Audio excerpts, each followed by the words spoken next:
মুসনাদে Ahmad Bangladesh Islamic centre ৫ নম্বর হাদিস অধ্যায় মুসনাদে আবু বকর সিদ্দিক রদিয়াল্লাহু আনহু। একবার আবু বকর রদিয়াল্লাহু তাআলা আনহু তার ভাষণে বলেন, গত বছর রাসূলুল্লাহ সাল্লাল্লাহু আলাইহি ওয়াসাল্লাম আমার এই জায়গায় দাঁড়িয়ে নামাজ পড়িয়েছিলেন। কথা বলে আবু বকর রদিয়াল্লাহু তাআলা আনহু কাঁদতে লাগলেন।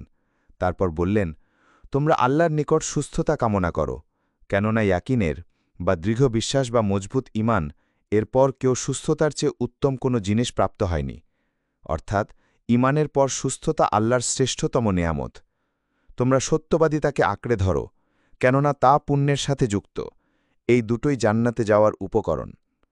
তোমরা মিথ্যাচার থেকে সাবধান থাকো, কেননা মিথ্যাচার পাপাচারের অন্তর্ভুক্ত। এই দুটোই জাহান্নামে যাওয়ার উপকরণ।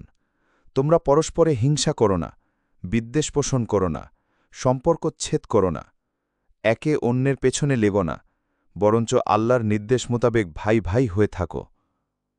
হাদিসের মান সহিহ।